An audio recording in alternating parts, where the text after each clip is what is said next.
Buenas noches, ¿cómo están? Abre tu Biblia en Josué, en el libro de Josué, capítulo 20, por favor. ¿Y les parece si comenzamos poniendo este tiempo en manos de Dios? Señor, te damos gracias por este día y por tu bondad y porque podemos acercarnos a ti confiados, confiando en la suficiencia de tu sacrificio en la cruz para pagar el precio de nuestros pecados. Te rogamos que esta noche, mientras estamos permaneciendo en tu palabra, tu Espíritu Santo nos transforme, nos capacites para vivir esa vida que te agrada y te glorifica y podamos dar mucho fruto y de esa manera poder cumplir el propósito que tenemos aquí en la tierra, que es llevar gloria a tu nombre. Nos ponemos en tus manos, en el nombre de Jesús. Amén. Josué capítulo 20. Estuve la semana pasada, tuve la oportunidad de ir a visitar a mi familia en Bolivia. Y normalmente cuando tú piensas y te digo Bolivia, normalmente te imaginarás altiplano, llamas, ¿no? Frío, nieve. Y eso es sí. Como el 20% de Bolivia es así, el 80% es totalmente distinto. Específicamente la ciudad donde viven mis padres, ahora estamos en verano allá. Hacía un calor, a las 9 de la noche estábamos a 32 grados centígrados. El calor era espantoso. Salí varias veces a distintos lugares, salí al centro de la ciudad. Dios me permitió ir varias veces al centro a orar, simplemente, justo en lo que sería el Zócalo, tiene muchos árboles y todo. Y de ahí me moví a distintos lugares que fui básicamente a nostalgiar, ¿no? Y me di cuenta de los sabios que fueron, todo lo que es el centro, Santa Cruz es muy sencillo, está el centro en el centro. Y a medio kilómetro a cada lado, es decir, un kilómetro de diámetro en total, está lo que se llama el primer anillo y un poco más allá el segundo anillo, y así está conformada toda la ciudad con anillos. Y todo lo que está dentro del primer anillo tiene la característica arquitectónica de que es colonial, es como se ha mantenido tal cual era en la colonia. Y es una gran bendición. ¿Por qué? Porque lo que tiene son todas aceras muy anchas con techo. ¿Por qué? Porque el calor es espantoso. Cruzar de una acera para cruzar la calle es un martirio. Me preguntaban, ¿32 grados hay a la sombra o al sol? No, a la sombra. Al sol nadie lo ha contado, nadie ha sobrevivido todavía para saber a cuánto estamos al sol. El calor es horrible. Y yo decía, para ir de un lugar a otro necesito algo que me proteja, necesito un refugio. Y hay refugios buenos y hay malos refugios. Y lo que vamos a ver el día de hoy es precisamente un buen refugio. Josué capítulo 20.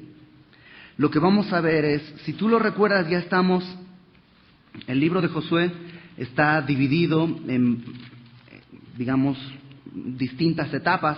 La primera etapa del capítulo 1 al capítulo 5 es la preparación. Del capítulo 6 al capítulo 12 es la etapa de la conquista. Del capítulo 13 al capítulo 21 es la distribución. Después de haber entrado a la tierra prometida, haber conquistado la tierra prometida, ahora estamos en la etapa de distribución. Estamos viendo cuando empiezan a entregar la tierra a las tribus que la van a poseer. Y dentro de esta etapa hay un momento en el que Josué, por mandato de Dios, señala algo que Dios ya había dicho que iba a hacer: ciudades refugio. Así que, si me acompañas, capítulo 20, vamos a leer, es un capítulo corto, vamos a leer una porción y vamos a ir luego paso a paso.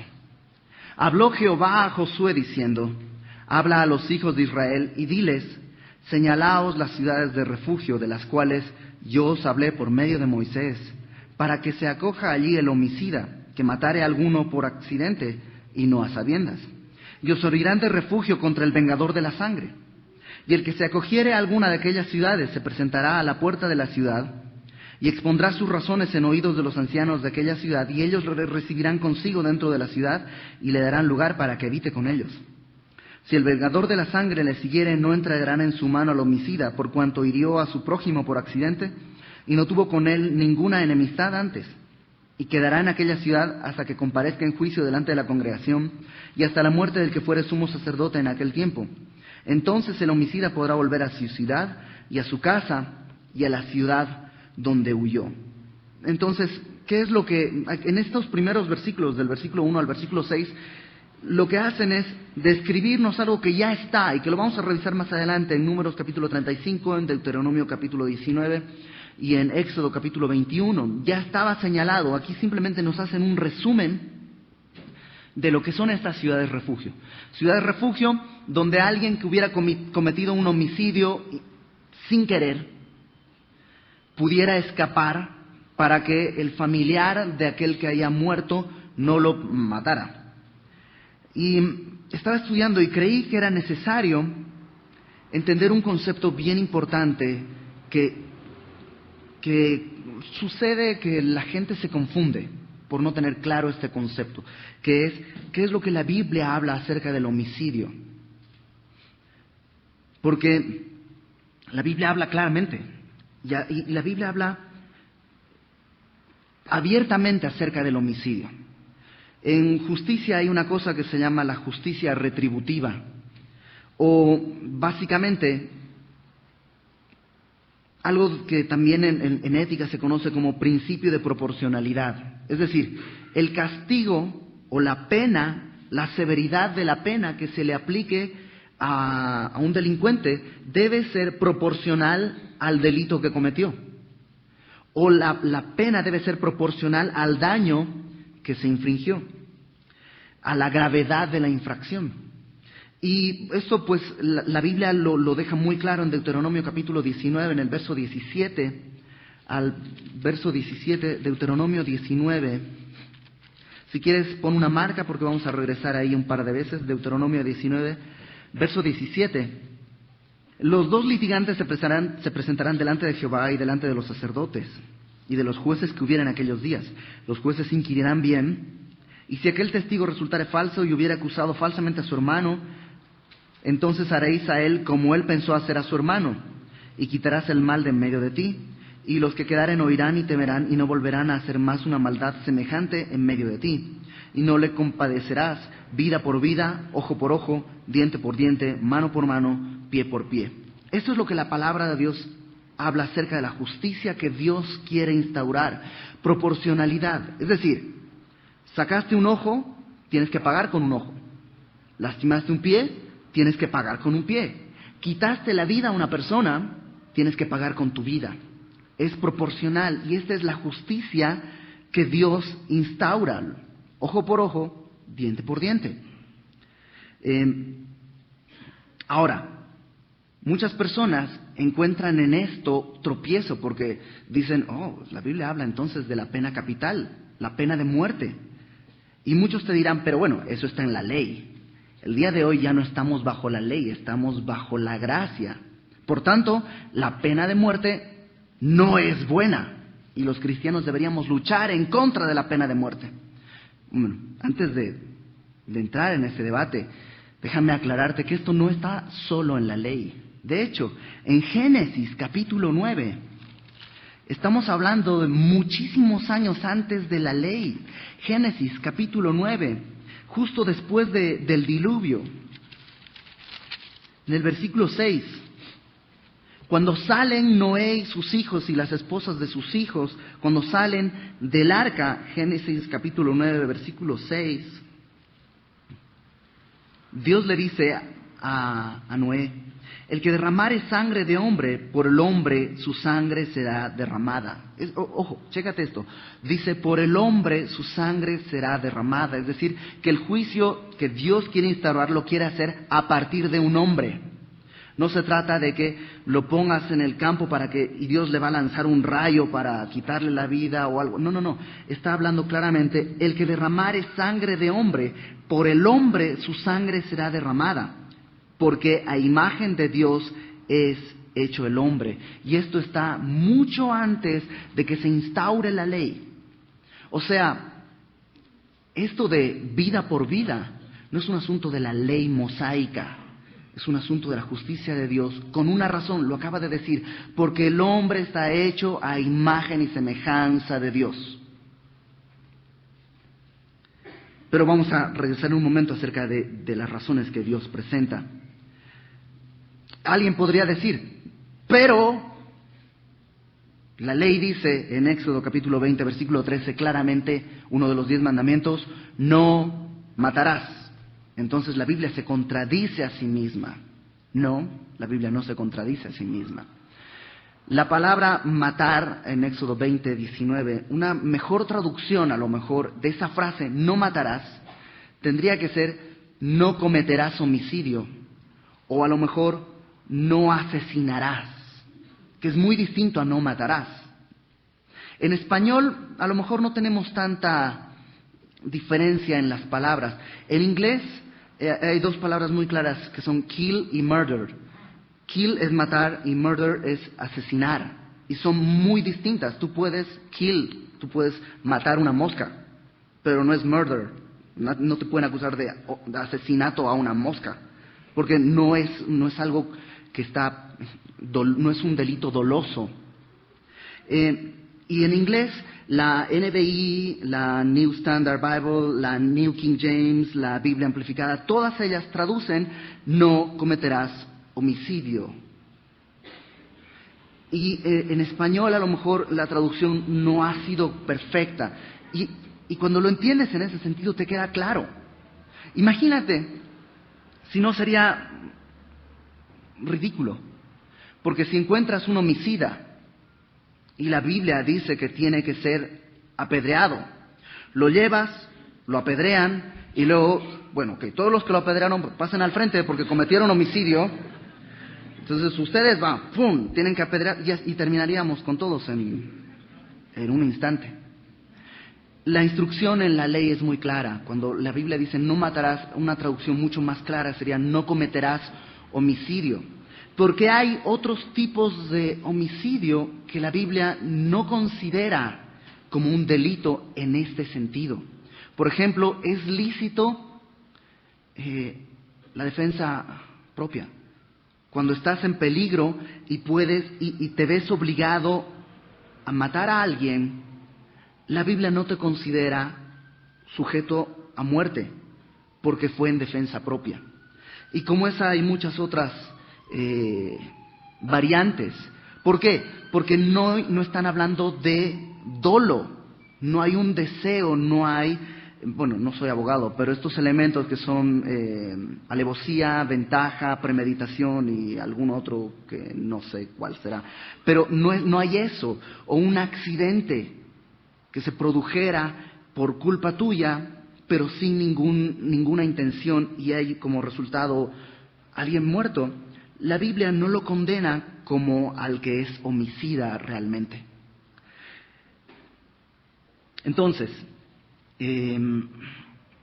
la Biblia habla acerca del homicidio y cómo debe castigarse. Sí, el homicidio, según la palabra de Dios, debe castigarse con muerte.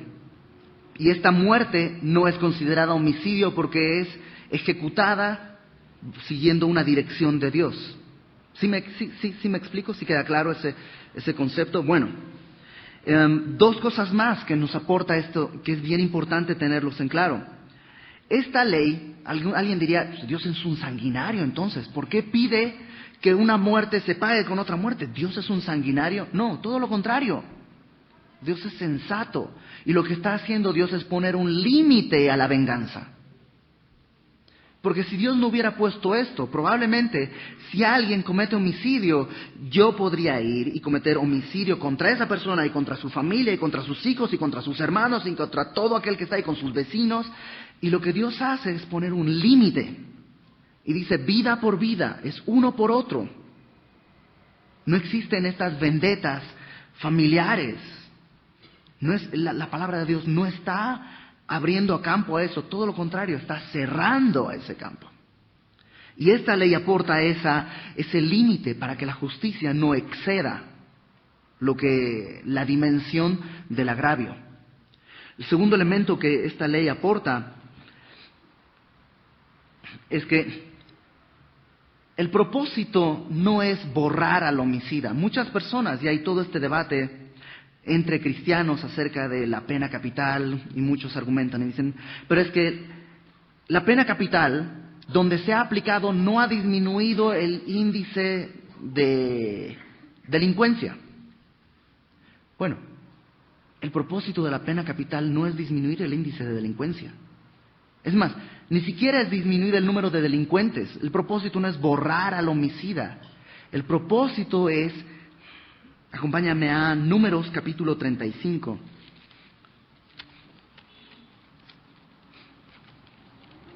Y pon una marca si quieres ahí, vamos a regresar a Números 35 también, más adelante. Versículo 30, Números 35.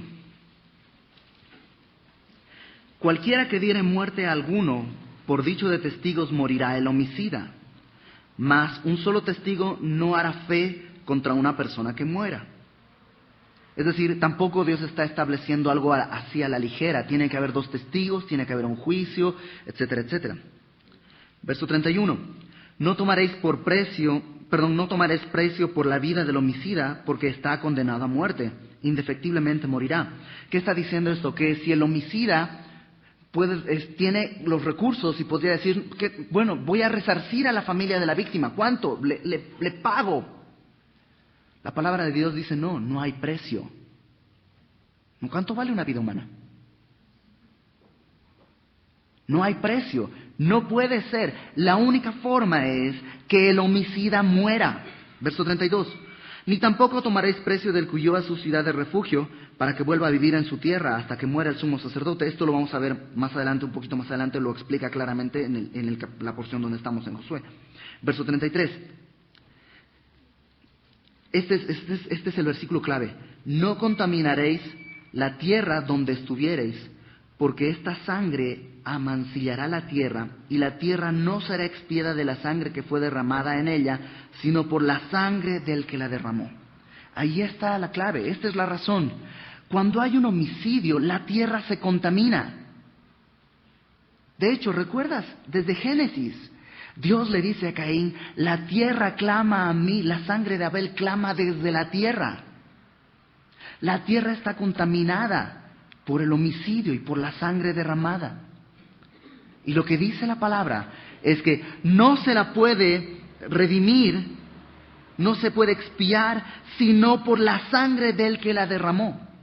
Esto no es una cuestión de revancha, esto no es una cuestión de prevención del delito, esto es una cuestión de expiar y sanar la tierra. Y eso es bien importante, porque cuando no tienes en cuenta estos elementos, entras en debates que de por sí son bizantinos y no tienen solución. Ok, entonces déjame resumir. La palabra de Dios habla claramente acerca del homicidio, y el homicidio debe ser pagado con la muerte del homicida. No hay forma de que haya un precio que se pueda pagar, no se puede sobornar eso. Y no es un asunto de la ley mosaica, sino Dios instauró esto mucho antes de la ley, porque es una cuestión más bien espiritual de expiación y no de revancha. Entonces algunos de ustedes están pensando, ok, ¿puedo tomar venganza entonces? Si llega el caso, ¿puedo ir y tomar esto y asesinar a un homicida y no ser culpable? No. ¿Por qué? Acompáñame a Romanos capítulo 13.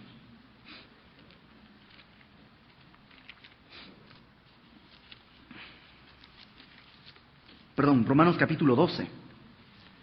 Hay muchas cosas que sucedieron entre Génesis y Éxodo, o Deuteronomio, donde estamos, hasta Romanos. Una de las cosas que sucedió es la cruz de Cristo. Otras cosas que sucedió es un cambio social. En esa época no había policía. No, en la época de Josué, en la época de Moisés, no había un estado de gobierno o algo que regulara este tipo de cosas. El día de hoy sí hay. Fíjate lo que Pablo escribe en Romanos capítulo 12, verso 19, y voy a leer bastante. Y aquí te da la respuesta. Si tú dices, entonces, ¿puedo vengarme? No. No os venguéis vosotros mismos, amados míos, sino dejad lugar a la ira de Dios, porque escrito está, mía es la venganza. Yo pagaré, dice el Señor. Verso 20. Así que si tu enemigo tuviere hambre, dale de comer, y si tuviere sed, dale de beber, pues haciendo esto, ascuas de fuego montonarás sobre su cabeza. No seas vencido de lo malo, si lo vence con el bien, el mal. Esa es mi responsabilidad del día de hoy. No tomar venganza, sino bendecir al que me maldice. Y tú dices, pero entonces, ¿no se va a hacer justicia? Capítulo 13. El capítulo 13 no está desligado del capítulo 12. Fíjate qué es lo que empieza, cómo empieza el capítulo 13. Sométase toda persona a las autoridades. Ah, ok. ¿De qué veníamos hablando? De mi enemigo. ¿Qué es lo que tengo que hacer? ¿Tomar venganza? No, sino que someterme a las autoridades y supervisores.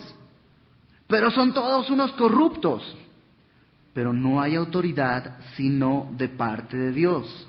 Y las que hay, no importa a qué partido político pertenezcas, las que hay el día de hoy en el gobierno, por Dios han sido establecidas.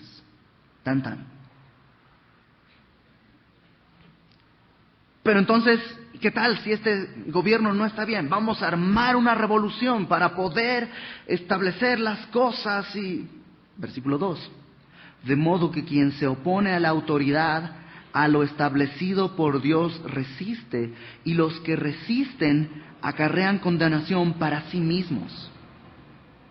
En todos los aspectos en los que tú puedas imaginarte, cuando vas en contra de la autoridad, dos cosas. Estás resistiendo a Dios, número 1, y número 2, estás acarreando condenación contra ti mismo. Verso 3. Porque los magistrados no están para infundir temor al que hace bien, sino al malo. ¿Quieres pues no temer a la autoridad? Haz lo bueno y tendrás alabanza de ella, porque es servidor de Dios para tu bien. Pero si haces lo malo, teme, porque no en vano lleva la espada. Y todos los comentaristas y todos los estudiosos bíblicos tienen este punto muy en claro, que está hablando precisamente de la pena capital. La autoridad es la única que puede llevar a cabo la pena capital en nuestros días. No está en nuestras manos, no está en no es nuestra prerrogativa, no es nuestro derecho, es un asunto de autoridad. Y la autoridad lleva la espada, pues es servidor de Dios, vengador para castigar al que hace lo malo. Entonces, terminemos de ver este panorama. El día de hoy, ¿podré yo tomar venganza en ese sentido? No. Tengo que sujetarme a la autoridad. Proceder, si soy testigo o víctima de alguno de estos delitos, pues tendré que llevar las cosas de acuerdo a lo que la autoridad y la ley establece, presentar mi denuncia, sujetarme a los tiempos y a las autoridades designadas y confiar, porque no importa cuál autoridad esté enfrente de mí, Dios inclina el corazón del rey a donde Él quiere. Y una vez más, a los que aman a Dios, todas las cosas les ayudan a bien. Ahora, regresemos a Josué capítulo 20, una vez que hemos entendido la perspectiva que Dios tiene acerca del homicidio. Hay otro tipo de homicidio, como les decía, el que es involuntario. Y Dios establece para eso también una alternativa, que es lo que acabamos de leer en el capítulo 20, y que permítame volver a leerlo y ahora sí detenerme un poco en ciertos aspectos que es necesario. Habló Jehová a Josué diciendo: habla a los hijos de Israel y diles: señalaos las ciudades de refugio, de las cuales yo hablé por medio de Moisés. Número 1, primer aspecto acerca de estas ciudades refugio: habían sido profetizadas. Es decir, Dios las había establecido antes de que ellos hubieran entrado a la tierra prometida. No es un asunto que Dios está estableciendo ahora, ya había sido profetizado. Versículo 3.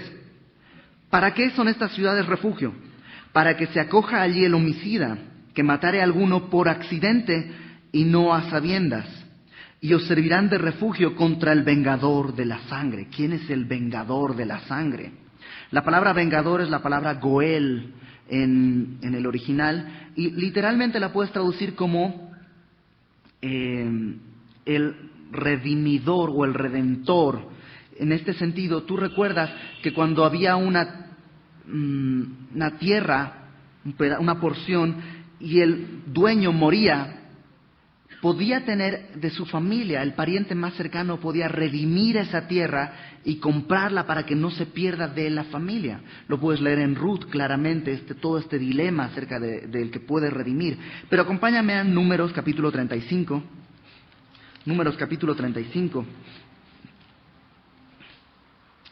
Vamos a leer la instauración de las ciudades refugio ahora en Números para ver una perspectiva un poquito más amplia. Versículo 9, de Números 35, versículo 9. Habló Jehová a Moisés diciendo, en el capítulo 20 de Josué estamos viendo Dios hablándole a Josué. Números 35 es Dios hablándole a Moisés, estamos mucho antes. Habla a los hijos de Israel y diles, cuando hayáis pasado al otro lado del Jordán, a la tierra de Canaán, os señalaréis ciudades de refugio tendréis, donde huye el homicida que hiriere a alguno de muerte sin intención. Y os serán aquellas ciudades para refugiarse del vengador, y no morirá el homicida hasta que entre en juicio delante de la congregación. Es decir, el homicida podía escapar a una de estas ciudades refugio y tenía la certeza de que iba a tener un juicio justo. Si se encontraba culpable de homicidio, entonces sí podría ser muerto, pero si no, iba a tener la opción de estar vivo. Y la ciudad de refugio le permitía esto. Versículo 13. De las ciudades, pues, que daréis, tendréis 6 ciudades de refugio. 3 ciudades daréis a este lado del Jordán y 3 ciudades daréis en la tierra de Canaán, las cuales serán ciudades de refugio. Estas 6 ciudades serán de refugio para los hijos de Israel y para el extranjero y el que mora entre ellos, para que huya allí cualquiera que hiriere de muerte a otro sin intención. Ahora, aquí hace un paréntesis y te explica. Si con instrumento de hierro lo hiriere y muriere, homicida es, el homicida morirá. Es decir, si con una pala le pega en la cabeza y lo mata, es un instrumento de hierro, no es un accidente, lo mató. Y si es culpable de homicidio, tiene que morir. Verso 17. Si con piedra en la mano que puede dar muerte lo hiriere y muriere, homicida es, el homicida morirá. Si con instrumento de palo en la mano el que pueda dar muerte lo hiriere y muriere, homicida es, el homicida morirá. Verso 19, y aquí nos va a explicar quién es el vengador. El vengador de la sangre, él dará muerte al homicida. O sea, aquí está estableciendo que no cualquiera puede tomar venganza, sino el vengador de la sangre. Y ya dijimos que podéis traducirlo también como el pariente más cercano. Si de pronto un familiar tuyo era muerto, era tu responsabilidad ir y cobrar la venganza, si eres el pariente más cercano. Cuando lo encontrare, él lo matará. Y si por odio lo empujó o echó sobre él alguna cosa por acechanza, si muere, o por enemistad lo hirió, con su mano y murió, el heridor morirá, es homicida. El vengador de la sangre matará al homicida cuando lo encontrare. Y más adelante nos explica que si en cambio fue inintencional, el homicida tendrá que ir a la ciudad de refugio, etcétera, etcétera. Regrésate a Josué capítulo 20, por favor. Ya sabemos quién es el vengador. Versículo 3 de Josué 20. Para que se acoja allí el homicida que matare a alguno por accidente y no a sabiendas, y os servirán de refugio contra el vengador de la sangre. Y el que se acogiera a alguna de aquellas ciudades se presentará a la puerta de la ciudad y expondrá sus razones en oídos de los ancianos de aquella ciudad, y ellos le recibirán consigo dentro de la ciudad y le darán lugar para que habite con ellos. Y esto es algo que está establecido como ley. Si alguien llegaba corriendo a una de estas ciudades y decía, vengo huyendo porque maté a alguien y fue un homicidio, pero fue un accidente, tenían que recibirlo y darle una casa. Versículo 5.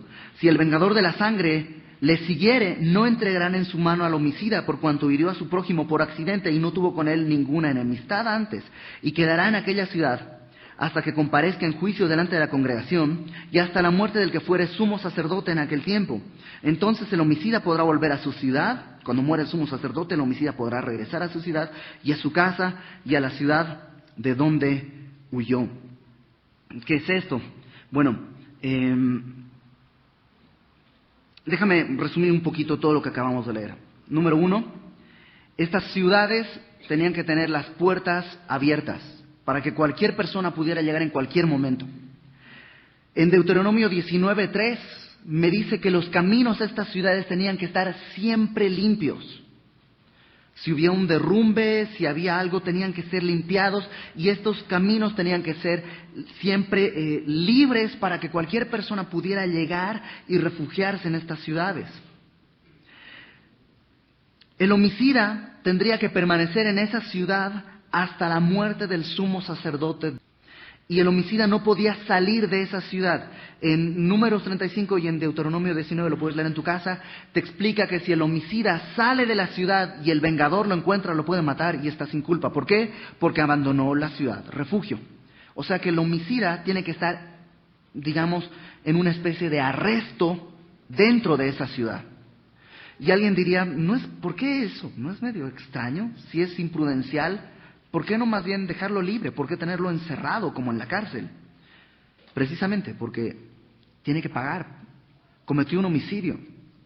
Fue imprudencial. Fue sin querer. Fue un accidente. Pero es un homicidio y la vida delante de Dios es valiosa. Y hay algo que tiene que pagar. Dios valora la vida. La segunda razón por la que yo creo que tenía que permanecer adentro es para que permitir que la familia del doliente, la familia del muerto, pudiera pues tener su tiempo de luto y pudiera sanar en su herida y asimilar la tragedia. Y después que el sumo sacerdote hubiera muerto, el homicida entonces podría salir de la ciudad de refugio, lo cual es bien interesante porque Dios no está violando sus leyes. ¿Qué es lo que está sucediendo? El sumo sacerdote, con su sangre, está redimiendo la muerte que el homicida había derramado. Y entonces él queda libre y puede salir y regresar a su casa y regresar a su ciudad, sabiendo que incluso si se encontrara con los familiares de aquel que él habría muerto, ellos también estarían satisfechos porque fue pagada la muerte con la muerte del sumo sacerdote. Versículo 7. Ahora vamos a conocer las ciudades refugio. Dice, entonces señalaron a Cedes en Galilea, en el monte de Neftalí, eso es al norte, Siquem en el monte de Efraín, eso es al centro, y Kiriat Arba, que es Hebrón, en el monte de Judá. Al otro lado del Jordán, al oriente de Jericó, señalaron a Becer, ese está al sur, en el desierto, en la llanura de la tribu de Rubén, Ramot, que está al centro, en Galad, de la tribu de Gad, y Golán, esto está al norte, en Basán, de la tribu de Manasés. Estas 6 ciudades estaban distribuidas estratégicamente. Hay algunas personas que han hecho cálculos y se prevé que están aproximadamente a un día de cualquier posición dentro de la tierra prometida. No importa dónde estabas a un día de distancia de una de las tribus, de una de las ciudades refugio. ¿Por qué? Porque necesitarías llegar ahí rápidamente para refugiarte en caso de haber cometido un homicidio accidental. Versículo 9. Estas fueron las ciudades señaladas para todos los hijos de Israel, y esto es impresionante, y para el extranjero que morase entre ellos. O sea, este no era un privilegio de los judíos para los judíos. Cualquiera podía ir y refugiarse en una de estas ciudades si había cometido un homicidio accidental. Para que se acogiese a ellas cualquiera que hiriese a alguno por accidente, a fin de que no muriese por mano del vengador de la sangre, hasta que compareciese delante de la congregación. Bueno, estas son las ciudades refugio, y tú dirás, ¿y eso qué tiene que ver? Todo pasaje, tú ya sabes, tiene siempre varias varias capas. Una es la capa histórica. Esto es real, estas ciudades estaban ahí, esto sucedió, esto es un hecho histórico. Segundo, la siguiente capa es una capa en la que me habla a mí directamente. Y en tercero, es un aspecto profético que me señala probablemente es una ilustración de un concepto que la Biblia habla en la teología a lo largo de toda la Biblia. ¿De qué me está hablando este capítulo acerca de las ciudades refugio? Bueno, de Jesucristo. Y si tú lo lees, te puedes dar cuenta que Jesucristo está siendo claramente ejemplificado ahí. Número 1, Jesucristo fue profetizado. Las ciudades refugio fueron profetizadas antes de que estuvieran ahí. Y Jesucristo fue profetizado y fue el sacrificado antes de la fundación del mundo. Segundo, estas ciudades, había 3 ciudades a cada lado del Jordán. Cualquiera podía llegar a una de estas ciudades. De hecho, estas ciudades estaban dispuestas para que se pudiera llegar desde cualquier dirección, es decir, no estaban en medio de un desfiladero, de modo que tendría solo una dirección para llegar, porque habría montañas de los otros dos lados. No estaban tampoco encima de un monte.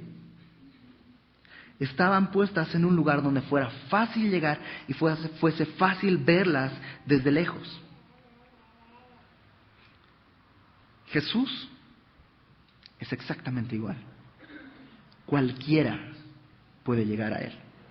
Jesucristo en Juan 6:37 dijo claramente: el que viene a mí no le echo fuera. Jesucristo no está escondido. Jesucristo está accesible y está visible. Y no requiere grandes esfuerzos llegar a Él. De hecho, no es por obras. No está en un monte para que solo aquellos que pueden subir y escalar llegan a Cristo. No. Las ciudades refugio estaban al alcance de todos. Para eso eran. Y Jesucristo a eso vino. A estar al alcance de todos nosotros. Que estábamos perdidos. Porque Él era inalcanzable para nosotros. Y Él vino a alcanzar, a buscar aquello que se había perdido. Tercero, a estas ciudades corría el homicida.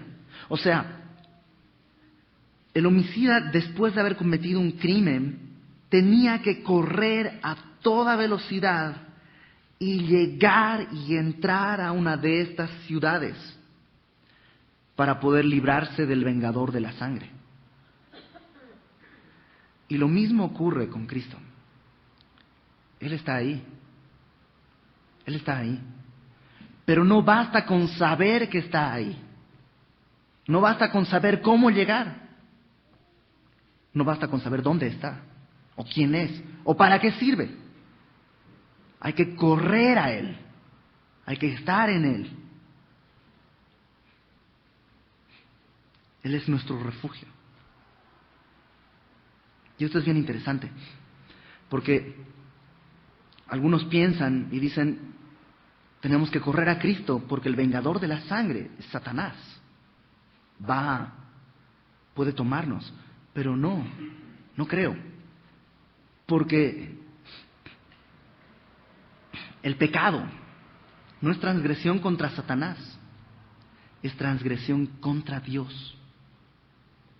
El pecado que tú y yo hemos cometido es una agresión directa contra Dios.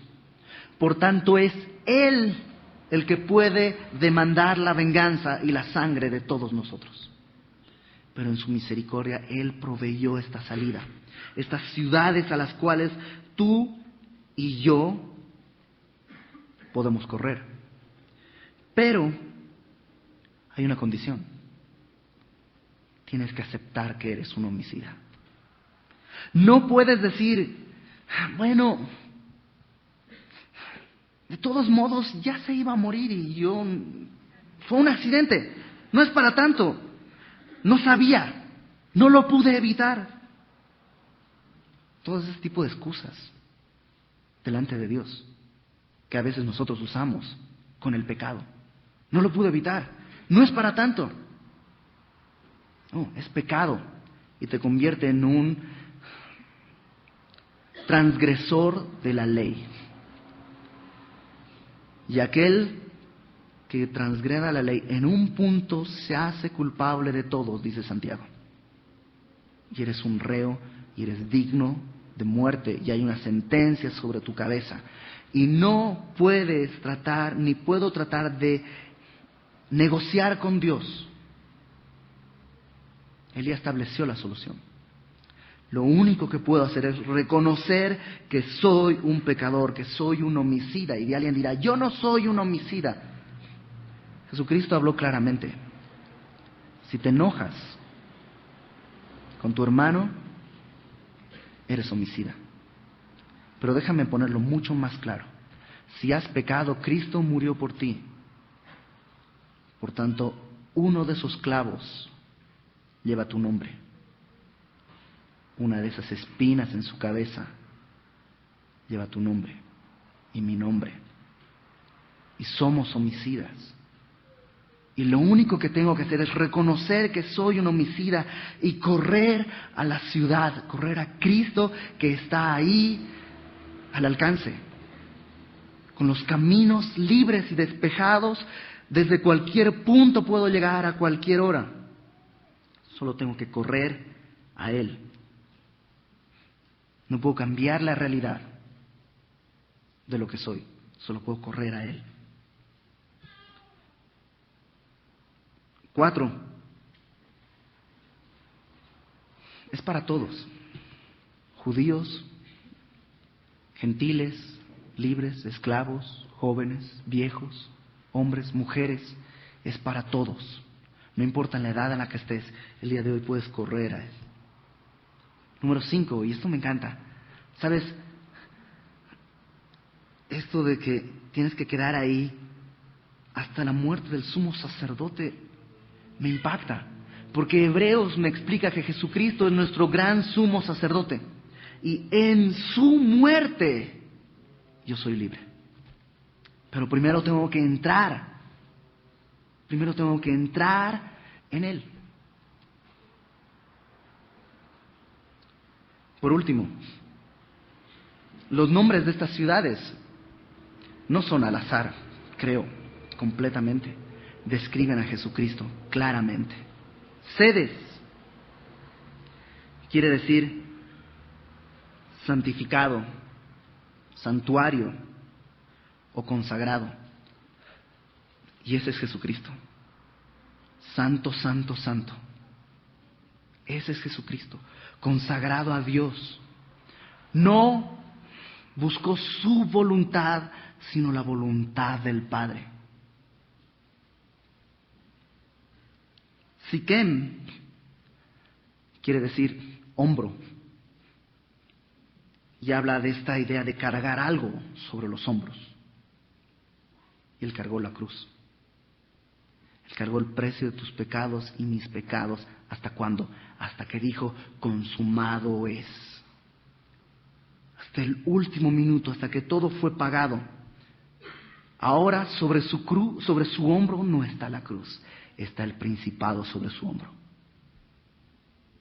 Admirable, consejero, Dios fuerte, Padre eterno, príncipe de paz.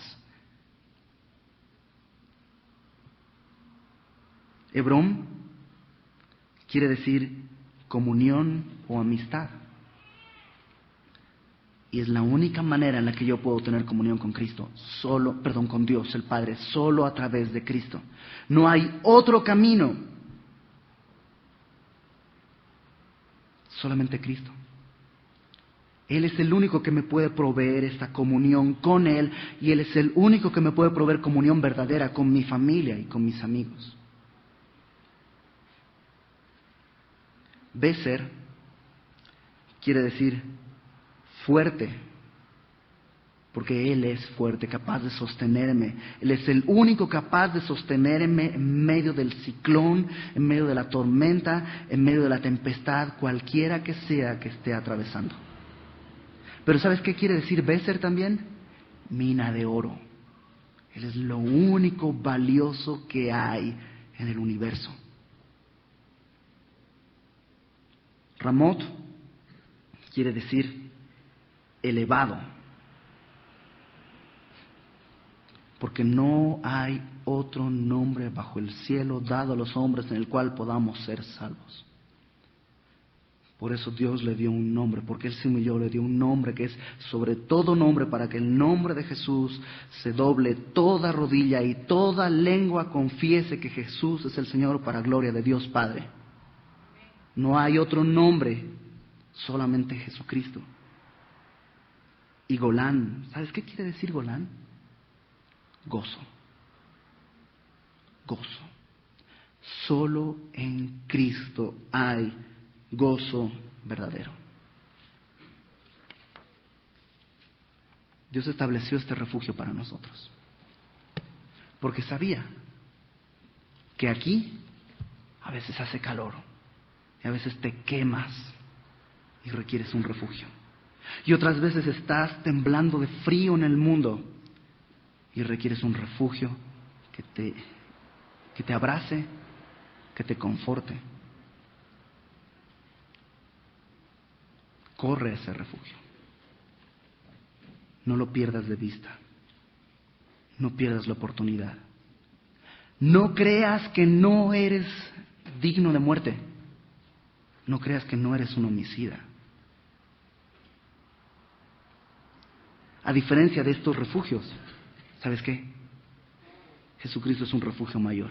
Aún si has pecado deliberadamente, no solo involuntariamente, aún si has pecado deliberadamente, las puertas están abiertas. Hebreos dice, acerquémonos pues confiadamente al trono de la gracia. Acerquémonos confiadamente al trono de la gracia. Vamos a orar. Dalito. Señor, te damos gracias porque eres bueno y porque en tu misericordia tú has provisto para nosotros un lugar al que podemos ir, un lugar al cual podemos acudir y descansar como somos, Señor, como hemos vivido, con las culpas que tenemos. Gracias, Señor, porque tú, Jesucristo, como gran sumo sacerdote nuestro, con tu sangre, con tu muerte, pagaste la libertad. Pagaste el precio que estaba sobre nuestras cabezas. Gracias, Señor, porque la puerta está abierta, el camino libre. Te ruego, Señor, no permitas que ninguno de los que estamos aquí nos vayamos esta noche sin acudir primeramente al refugio perfecto. Y también te ruego, Señor, por aquellos que están padeciendo dolores, por aquellos que están padeciendo calor, frío, dolor, por cualquier situación, Señor, que esté agobiando, por las personas que están viviendo una tormenta. Señor, yo te ruego, Señor, ten misericordia, guíanos hasta ti, el único refugio verdadero y real que puede darnos la paz. Para tu gloria te lo rogamos, Señor, en el nombre de Jesús. Amén.